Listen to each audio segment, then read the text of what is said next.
Jody Ono.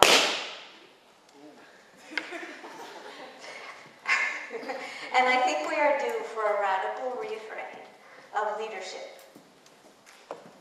What is good leadership today, in our time?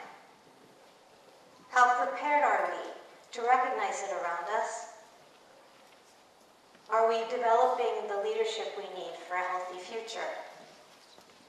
I believe that we can and must develop ever better leaders, because I don't want anyone to be misled. Here's a quick course in leadership development, which I've been teaching in universities and companies for more than 10 years now. In our short time together, the most gainful thing we can do is to question a few assumptions many of us make about leaders and leadership. The more we're willing to do that, the more fluent we can become in the language of leadership, and the stronger we can stand in our own personal practice of leadership. Assumptions. We make them all day, every day. They aid us in navigating our way through the world. Like when I go to the airport to check in for my flight, the place will be open, the QR code will work, and the other passengers traveling with me generally will behave. But our assumptions mislead us. Trying to be helpful, they offer us breezy shortcuts through an open field, when deeper understanding of a complex topic like leadership really deserves a long hike in the woods. You've probably heard about different kinds of leadership. These have evolved with political, cultural, social, and economic trends that shape the way people make assumptions about leadership. For example, in Machiavelli's time, most people thought about leadership as skillful acquisition of political power. That's still with us today, but as part of a more complicated picture. Power and leadership are connected, but less closely. A person can lead without formal power, and a person can have power without offering any leadership to anyone. Identifying models and making classifications, this is helpful. It's also endless. So here we're not going there. To get us right down to assumption level, let me propose 3 misleaders and 3 developers about leadership. Ready? First, have you looked closely at how you define leadership? Misleader number 1. Leadership is organizing people to accomplish a task or a goal, allocating work among people on the team. Many people would define leadership this way, especially leadership in workplaces. What's misleading here? Well, this definition sounds more like management to me.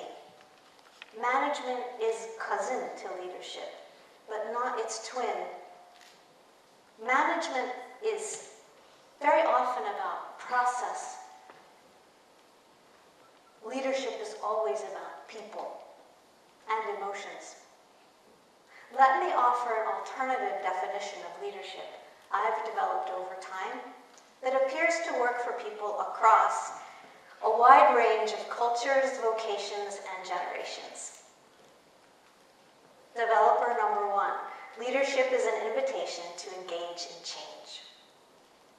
I like this definition because of its 3 keywords: invitation, engage, and change. Invitation.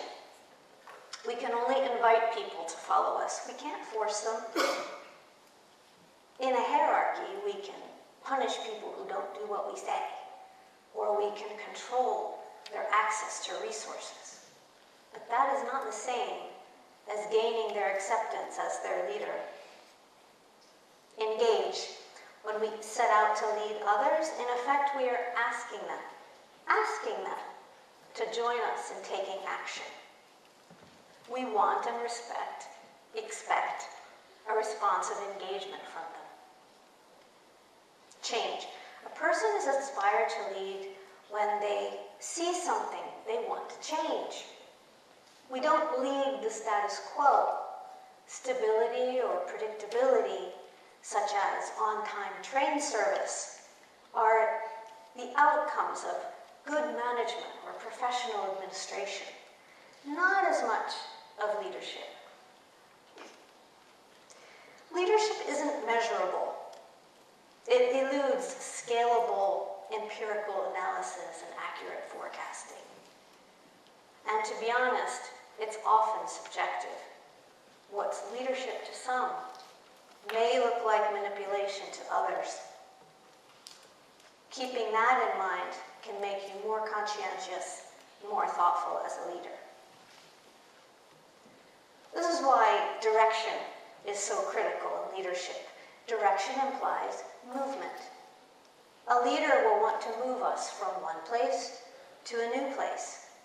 If the leadership is good, it will take us to a better place, a more productive, more pleasant, more peaceful place. If a person's leadership is bad, it will take us to a worse place, where fewer people are able to develop and thrive. Second, have you thought carefully about what's expected of leaders today? Misleader number 2. If I'm the leader, I need to know just what to do and how to do it.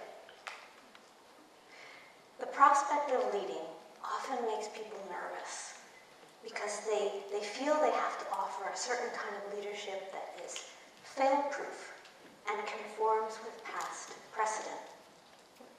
So what's misleading about this one? Well, I'd like to meet the person who, in today's world, always knows just what to do and how to do it. That may have been possible in the process-heavy organizations of the 20th century. But these days, we are learning as we go, adapting, responding, evolving. Experience can help us, but only if we've learned from our experiences, and even then, only up to a point.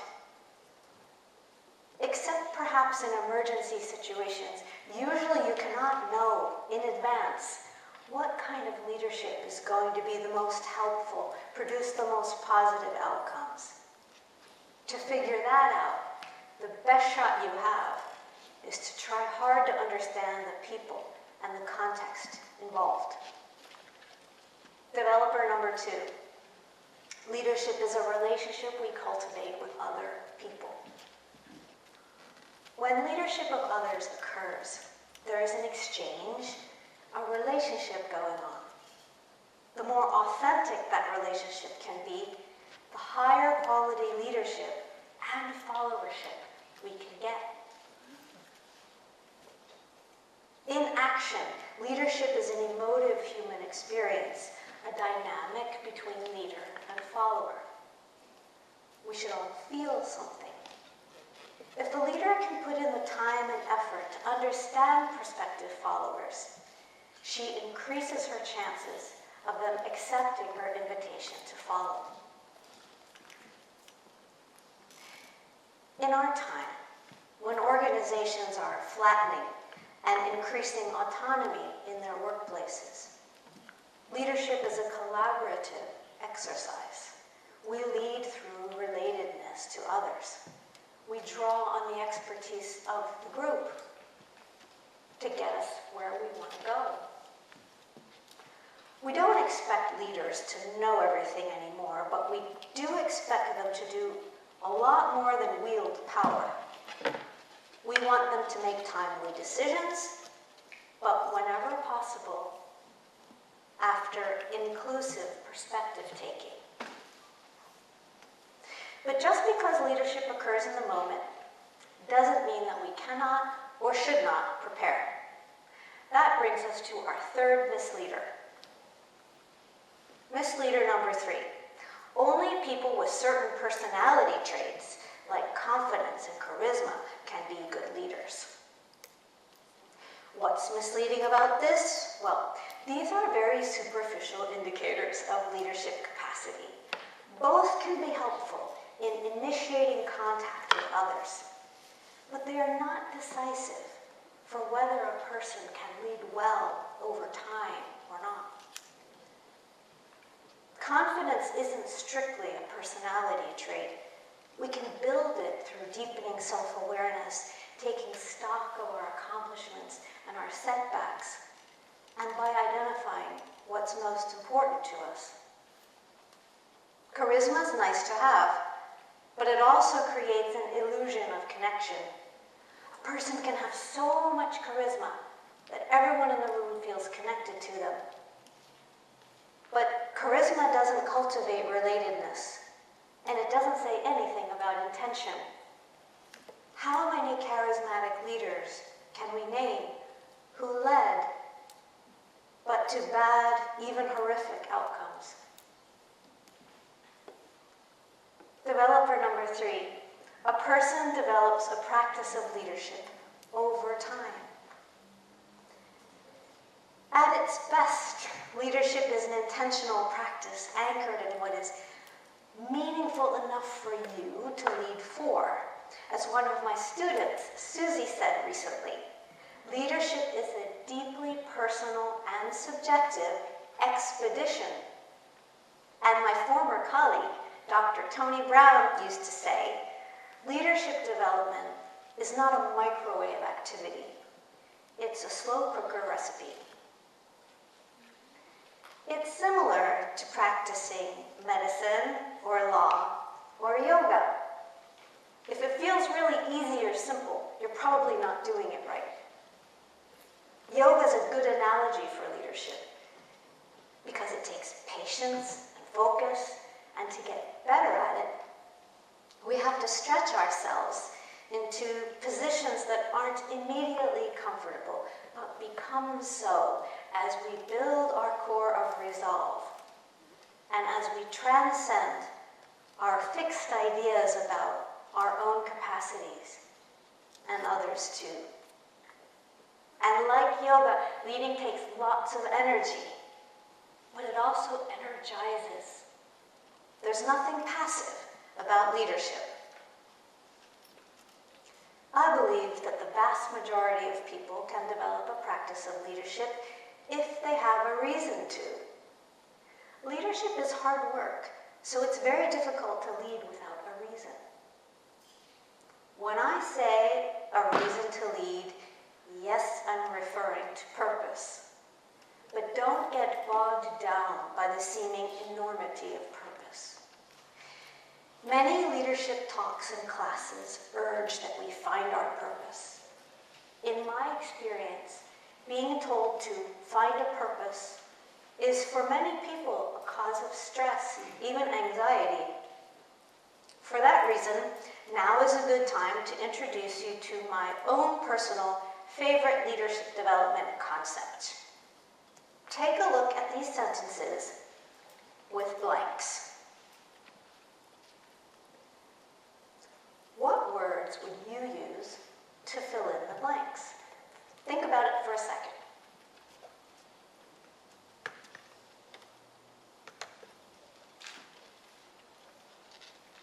Ahead of my talk, I did a simple survey. See all the different answers. This is diversity, and there is a leadership lesson right there. It's just a simple survey.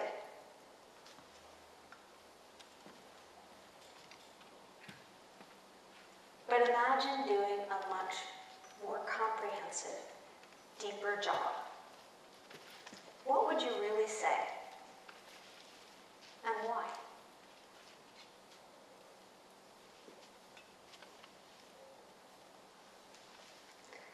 What and whom we see in the world, the assumptions we make based on our perceptions, and then the associated wishes we have for the world and for people constitute our worldview.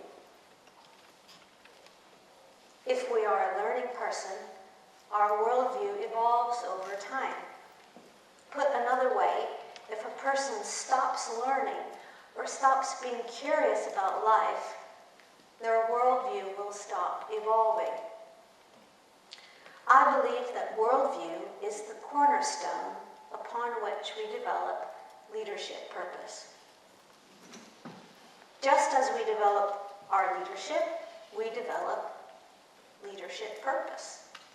What do you care about tackling, changing, or starting? That takes deep introspection and courageous questioning. But it's really interesting and highly developmental of you. Here's a final piece of advice, and it's a radical one. To develop yourself as a leader, don't study leaders. Study leadership. Why? 2 reasons. First, because understanding leadership based only on examples of leaders is like rating a restaurant solely on the performance of its wait staff. It's missing the point, which is what is being served here. I want us to focus much more on the contribution that a person makes through their leadership, with or without a formal leadership role.